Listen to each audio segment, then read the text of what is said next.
Friday, September 5th, and I've got to tell you, it's an exciting time to be here. And of course, we had such a positive response to the last episode of the economic. We want to we're shooting a completely different episode here today. Once again, following up on some of the main themes we spoke about last economic report. So once again, glad you have joined me here. And today we're talking about the theme. Of course, the theme is broke, right? And it shows a broken piggy bank, and maybe, just maybe, some people can relate to it, right?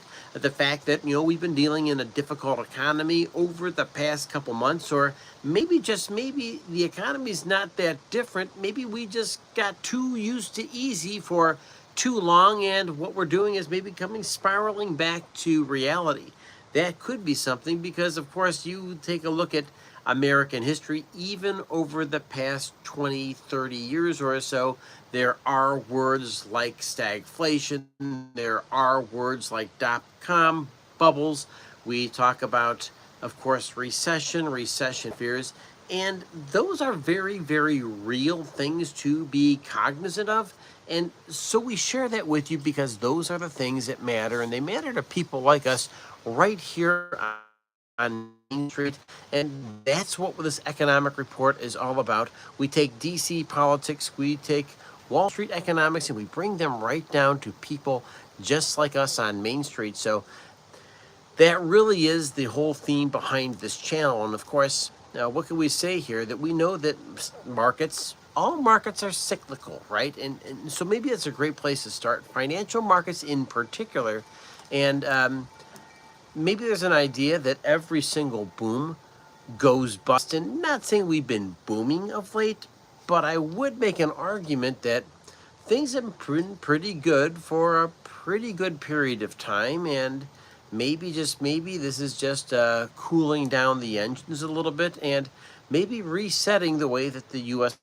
economy is working, right?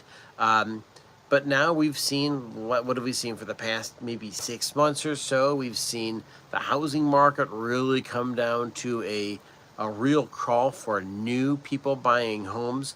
Of course, we know interest rates are high. That's another issue that is out there. And of course, on top of that, stock market keeps on chugging to new highs. This week, a bad week, but that doesn't mean next week won't be a good week. And that's, the market kind of understands things better than we understand. And as Warren Buffett said, the market can remain irrational a heck of a lot longer than people like us can remain solvent. So I guess that means that maybe we should at various times go ahead and put your positions into cash, put them into bonds, and maybe, just maybe, take some of that money off the table, because it's never a bad idea when there's uncertainty. Well, stock markets react to that. And we want to make sure that we're thinking rationally and not as a panicked person. What do? You leave stuff sit in the market for an extended period of time. There's people say, hey, just keep dollar cost averaging through these cycles. There's a strong, group of people who believe that dollar cost averaging through good times and bad is the way to go, that you'll be a winner in the long run.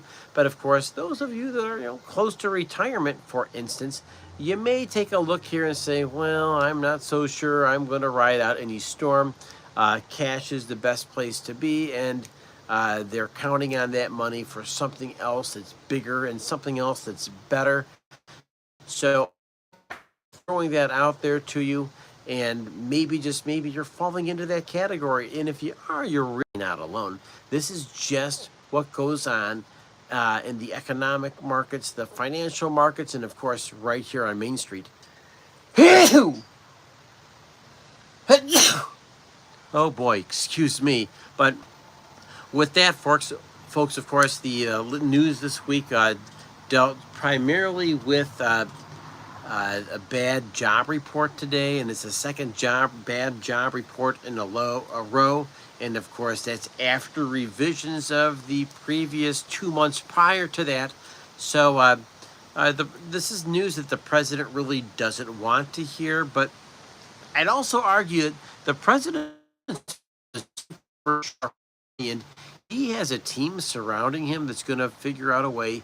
Never ever to play defense. These guys are constantly, and I do mean like constantly on offense, making a new story, making a new headline, telling you their news, and of course, what their solution is. And there's something you want to be like super mindful of.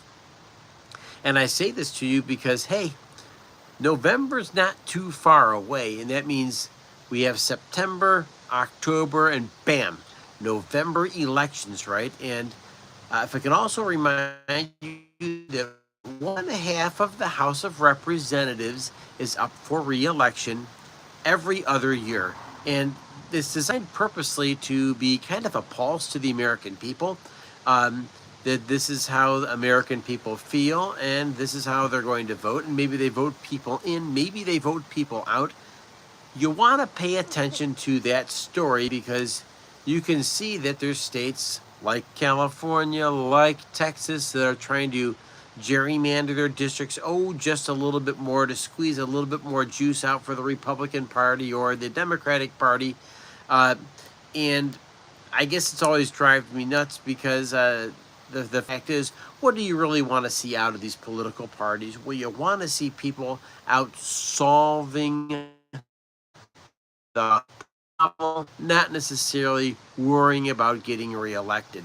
Human nature would say if you're out there doing a job, you're out there letting the people know what you're doing, you're in contact with the people back home, and you're making the decisions that don't just temporarily solve a problem, but they really do lend themselves to long-term solutions, then that's something we could really work with. And of course, by the same token, if you are short-sighted and just looking for the quick fix, and sometimes quick money does that. You look for a quick fix, but you miss the big long-term solution.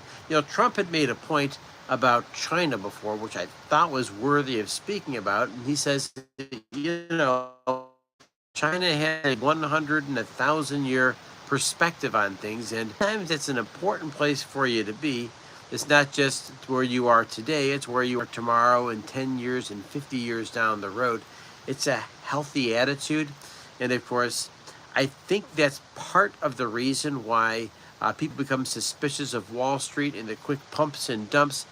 And part of the reason why maybe family businesses don't run the same way, small business doesn't run the same way, they tend to have a generational perspective. And that's, folks, that's golden. And I say it's golden because there is no quick fix. There is no quick I'm in, I'm out type of an attitude. Instead, this is something that's going to be passed on to one generation after another. It could employ the family members, or at least the family members could be dependent on this as a source of revenue. So I share that with you because this is out there, and this is also part of the economy as well. Well, with that, ladies and gentlemen, I've been here talking on live once again, and it's a Friday. It's a slow Friday, and I'm okay with that. What I wanted to do is make sure I made myself available for the audience and talk about the things that matter very much, because we take Wall Street economics, we take DC politics, and bring them down to people like us on Main Street. So with that, ladies and gentlemen, thank you so much for joining me at this economic report.